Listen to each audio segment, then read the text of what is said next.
নমস্কার বন্ধুরা, আমি সুমিতার রান্নাঘর থেকে বলছি। দেখুন, আজকে আমি একটুখানি কাটলেট টাইপের করব। তার জন্য দেখুন আমি একটুখানি আলুর পুর করে রেখেছি। আর এই দেখুন দুটো বানিয়েছি আমি, এই যে ব্রেড ক্রামে মিলিয়ে দুটো করে রেখেছি। বাকিগুলো করে আপনাদেরকে আমি দেখাচ্ছি। দেখুন বন্ধুরা, এটা আমি তৈরি করে নিয়েছি, যখন ভাজবো আপনাদেরকে আমি দেখাবো। এই ব্রেড ক্রামটা নিয়েছিলাম, এর মধ্যে মিলিয়ে নিয়েছি, নিয়ে ভাজার সময় আপনাদেরকে আমি দেখিয়ে দেবো। দেখুন বন্ধুরা, এবার চপটাকে আমি ভাজছি।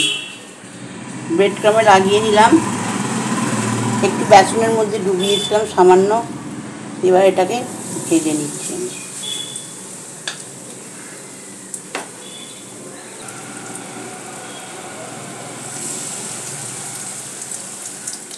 দেখুন বন্ধুরা, এগুলো আমার ভাজা হয়ে গেছে। এটা যদি আপনাদের ভালো লেগে থাকে এই রেসিপিটা, আপনারা আমাকে সাবস্ক্রাইব করবেন, সাইডে থাকা বেলটা দাবিয়ে দেবেন, লাইক করবেন, শেয়ার করবেন, কমেন্টে অতি অবশ্যই লিখবেন। আমি সুমিতার রান্নাঘর থেকেই বললাম। নমস্কার।